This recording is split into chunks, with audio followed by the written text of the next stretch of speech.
Hi everyone, today we're going to talk about the all or nothing mentality and breaking free from that all or nothing mentality. So, what is the all or nothing mentality? Well, it's black and white thinking. Thinking that we have to achieve everything all in one go, that we have to be perfect, otherwise, we're not good enough. That if we don't do things one small step at a time, then we're not achieving our goals. Now, how is this black or white thinking, this all or nothing mentality, challenging for us? How does it affect us? Well, it has lots of consequences. So, first of all, it means that we develop perfectionism. So, if we are not perfect, then we are not good enough. And that causes problems because perfectionism just cannot be achieved in life. We can reach burnout because we will always be constantly putting pressure on ourselves to achieve absolutely everything all in one go all the time, and again, it's not possible. So your brain will become overwhelmed with all of the goals that you're setting yourself, creating more stress hormones and therefore leading to burnout. We will have difficulty with compromising, difficulty with being flexible. We can also develop problems with relationships with friends and family when actually we need to be flexible and we need to work with other people's needs as well as our own. So we have that black and white thinking, that all or nothing mentality. Where does it come from? So first of all, it can come from the pressure that we put on ourselves. And why do we put this pressure on ourselves? Most likely due to the expectations of modern life and things that we see on social media, things that we see online, things that we think that we should be doing, that we should be achieving. But in actual fact, humans are not designed to achieve all of these things and do all of these things all in one go. If you think back to primitive times, what we were designed to do is to just have one job, whether it was looking after the children, looking after the home, whether it was going out to hunt. We are not designed to work a 40-hour working week as well as fit in exercise, looking after the kids, looking after the house, and time for ourselves as well. Human brains are not designed to cope with modern life as it is. So we can fall into that all or nothing mentality, thinking that we have to be superhuman and have to be achieving absolutely everything. It can be pressure from other people as well. So it may be that you're in a job or a working environment where there's a lot of pressure to constantly achieve, and that pressure also may come from family or relationships, or maybe past things that have happened in the past year, and you've therefore built up ways of thinking, and those learned behaviours have been passed on to you.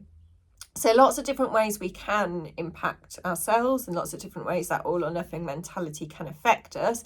But more importantly, let's look at some ways about how we can start to change that.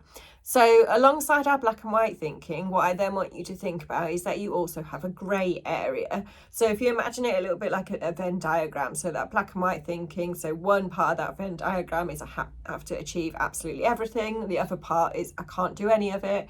The bit in the middle is here are my options. So it's worth remembering that we all have solutions and we all hold all of those solutions within ourselves. So when it seems that there is only one option to achieve everything, we have to remember to look in that grey area. So looking at actually what can I do instead? And in starting to think in that way, we will then develop increased confidence, increased productivity, greater resilience and better relationships as a result of that. So a way to think about this, I'm going to give you two different examples.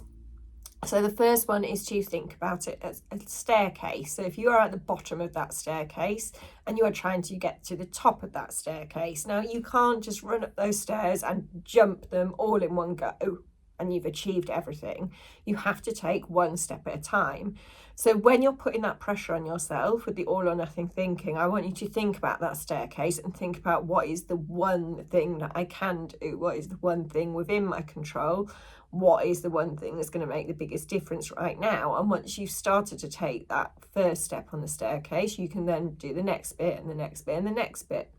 Another useful way of thinking about it is to think about pathways in the snow. So if you imagine you've got one pathway that is completely fresh snow and the other pathway is footprints that are really embedded in that snow.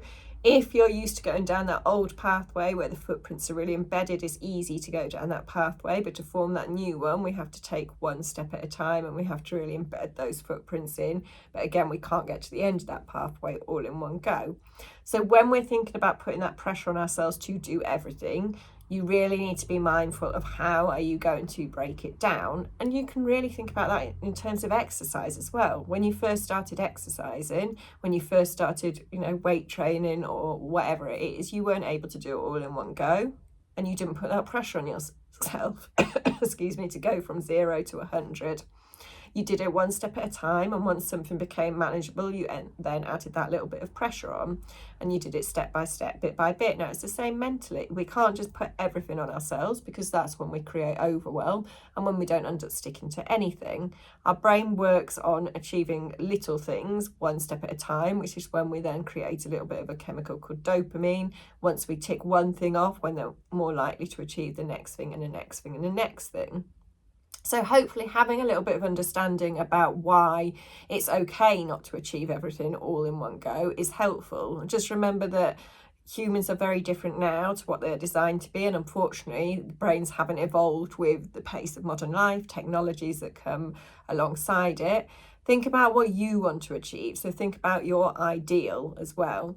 And actually, if you do want to achieve that end goal, that's great, but you can't achieve it all in one go. It's all about breaking things down one step at a time. Self-compassion is very important as well. So learning to be kind to yourself, learning that actually not every day is going to be your best day, and what you achieve on that day is good enough.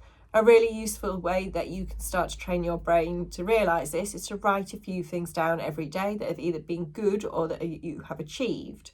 Once you start to train your brain to look for what you are achieving, you then start to create more of those good chemicals, which help you to then cope and manage better. Whereas actually, if we're always looking at what we are not achieving, then we are caught in that all or nothing mentality, and we are led to believe that we're actually not achieving anything and we're rubbish, and we create more of those stress hormones, which then in turn don't help us with anything else. So your brain will look out for whatever you put into its focus. If you're telling it to look for everything that you're not doing, it will find those things. If you're telling it to look for everything that you are achieving, it will start to find more of those things.